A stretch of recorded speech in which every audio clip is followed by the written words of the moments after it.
Angel one में delivery में आप टारगेट कैसे लगा सकते हो ये हम इस वीडियो में समझेंगे। मतलब अगर आपके पास होल्डिंग में या लॉन्ग टर्म के लिए कोई भी आपके पास स्टॉक है, उसके ऊपर आप टारगेट लगाना चाहते हो जिसकी वैलिडिटी भी 1 साल के लिए रहेगी। टारगेट आपका एक दिन में एक्सपायर नहीं होगा। तो चलिए सीखते हैं कैसे हम लॉन्ग टर्म के लिए टारगेट लगा सकते हैं। तो सबसे पहले हम चलते हैं हमारे पोर्टफोलियो वाले सेक्शन में और इधर जो भी आपका स्टॉक है, जैसे मेरे पास 2 स्टॉक है, उत्कर्ष का और यस बैंक का। तो इन केस अगर मुझे यस बैंक वाले स्टॉक पर टारगेट लगाना है तो मैं इसके ऊपर एक बार क्लिक करूंगा। इसके ऊपर क्लिक करने के बाद आपको इधर सेल का बटन मिल जाता है, इसके ऊपर आ जाइए। इस पर क्लिक करने के बाद आपको डिलीवरी वाला जो ऑप्शन है उसे चूज कर लेना है। अब यहाँ पर आपको अपनी क्वांटिटी लगा लेनी है अपने हिसाब से। अगर पूरी क्वांटिटी पर टारगेट लगाना चाहते हो तो पूरी पर लगा लीजिए, थोड़े कम क्वांटिटी पर लगाना चाहते हो तो आप आपके हिसाब से क्वांटिटी डाल सकते हो। उसके बाद हमें करना क्या है, हमें सबसे पहले जाना है इस पर्टिकुलर स्मार्ट ऑर्डर्स पे और इसको जाकर क्रिएट जीटीटी पर क्लिक कर देना है। जैसे ही आप उसको ऑन कर दोगे ना, ऑन करने के बाद पहला ही ऑप्शन आपको मिल जाता है टारगेट, ट्रिगर प्राइस और लिमिट प्राइस। अब ध्यान से समझिए, काफी लोगों को ट्रिगर प्राइस और ये जो लिमिट प्राइस है इसमें कंफ्यूजन हो जाता है और काफी लोग इसमें बहुत बड़ा गैप भी छोड़ देते हैं जिसके कारण भी आपका टारगेट जो है वो मिस हो सकता है। तो आपको क्या करना है, ये जो टारगेट प्राइस है इसमें आपको 2 ऑप्शन मिलते हैं। या तो आप प्राइस के हिसाब से लगाइए या तो आप परसेंटेज टर्म्स के हिसाब से लगाइए। जैसे मैं चाहता हूँ कि 15% का मैं इधर टारगेट लगाऊँ, तो मैं इसके ऊपर क्लिक करूंगा और परसेंटेज में 15% कर दूंगा।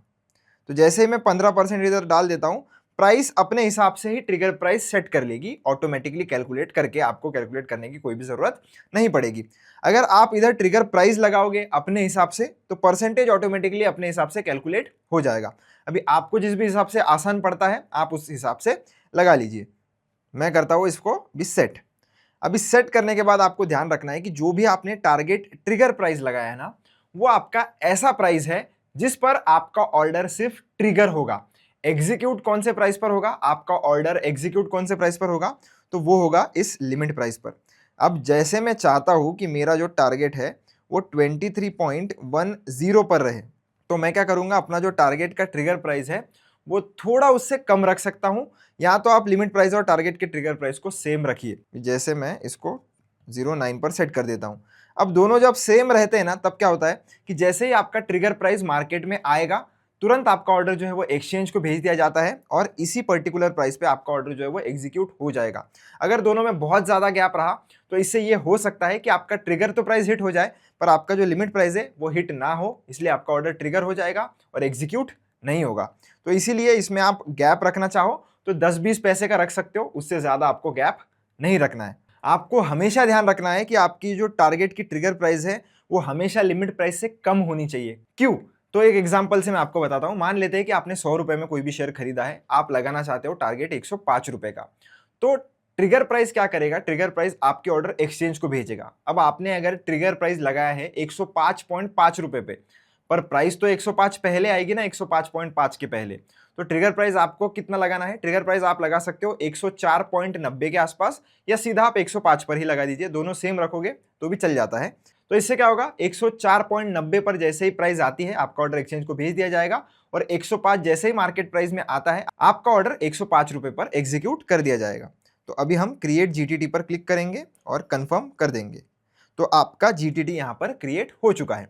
जीटीटी क्रिएट होने के बाद आपको इधर ये विंडो में लेकर भी आ जाएगा जहां पर आप अपनी जीटीटी की जो ऑर्डर है वो ट्रैक कर सकते हो। इस पर्टिकुलर ऑर्डर की वैलिडिटी होती है पूरे 1 साल की, आपको इधर देखने के लिए भी मिल जाएगा।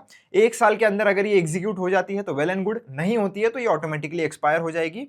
इसके चार्जेस की अगर मैं बात करूं तो दोस्तों, जो भी अपने स्टैंडर्ड चार्जेस होते हैं जब आप शेयर बेचते हो, जो चार्जेस लिए जाते हैं सेम उसी तरीके से आपको इधर भी चार्जेस लिए जाएंगे।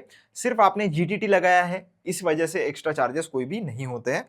तो अगर आपको कोई भी मॉनिटरिंग करनी है, कोई भी मॉडिफाई करना है ये ऑर्डर को, तो इसके ऊपर क्लिक करके आपको इधर एडिट ऑर्डर का भी ऑप्शन मिल जाएगा जहां से आप मॉडिफिकेशन या कुछ भी चेंजेस अगर करना चाहो तो बाद में भी कर सकते हो, और कैंसिल अगर करना चाहो तो कैंसिल भी कर सकते हो। ये जो जीटीटी का ऑप्शन है आपको ऑर्डर्स वाले सेक्शन में ये जो 3 डॉट है इसके ऊपर क्लिक करके इधर जीटीटी का ऑप्शन आपको हमेशा मिल जाएगा। सारी जीटीटी के ऑर्डर जो भी आप स्टॉप लॉस टारगेट लगाते हो लॉन्ग टर्म के लिए वो आपको जीटीटी वाले सेक्शन में मिल जाता है। अगर आपका ऑर्डर ट्रिगर होता है तो ध्यान आपको रखना है कि जिस दिन भी आपका ऑर्डर ट्रिगर होगा उस दिन आपने स्टॉक का होल्डिंग का वेरिफिकेशन करना बहुत जरूरी है, क्योंकि बिना वेरिफिकेशन के या ऑथराइजेशन के आप अपना पोर्टफोलियो का या लॉन्ग टर्म का स्टॉक डायरेक्टली नहीं बेच सकते। वेरिफिकेशन से मेरा मतलब है जो हमें सीडीएसएल के वेबसाइट पर जाकर टीपिन जनरेट करके ओटीपी एंटर करके जो वेरिफिकेशन करना पड़ता है वो आपको करना पड़ेगा। अगर जिस दिन आपका ऑर्डर ट्रिगर हुआ और आपने वेरिफिकेशन नहीं किया तो आपका ऑर्डर ट्रिगर होगा पर एग्जीक्यूट नहीं हो पाएगा, क्योंकि ऑथराइजेशन कंपलसरी है। अगर आपको ऑथराइजेशन नहीं करना है तो आप फिर डीडीपीआई का फीचर जो है वो एक्टिवेट कर सकते हो। लाइफ टाइम में एक ही बार चार्जेस उसके लिए जाते हैं, लगभग 118 रुपए के आसपास। एक बार आपने डीडीपीआई का फीचर एक्टिवेट कर लिया तो आपको कभी भी टीपिन या ओटीपी की जरूरत नहीं पड़ेगी कोई भी शेयर बेचने के लिए लॉन्ग टर्म का। तो आप चाहते हो तो डीडीपीआई एक्टिवेट करवा सकते हो, नहीं तो फिर आपको जिस भी दिन आपका ऑर्डर ट्रिगर होने वाला होगा उस दिन कंपलसरी ऑथराइजेशन करना पड़ेगा, नहीं तो आपका ऑर्डर फेल हो जाएगा। डीडीपीआई एक्टिवेट कैसे करना है उसका लिंक मैं डिस्क्रिप्शन में डाल दूंगा, आप वहां से चेकआउट कर सकते हो। उस वाले वीडियो में मैंने पूरा प्रोसेस डिटेल में समझाया है। आई होप आपको सारी चीजें अभी समझ में आ गई होगी। वीडियो अच्छा लगा हो तो चैनल को सब्सक्राइब जरूर करके जाना, वीडियो को लाइक जरूर करके जाना। मिलता हूं आपसे एक ऐसी इंटरेस्टिंग वीडियो में। धन्यवाद।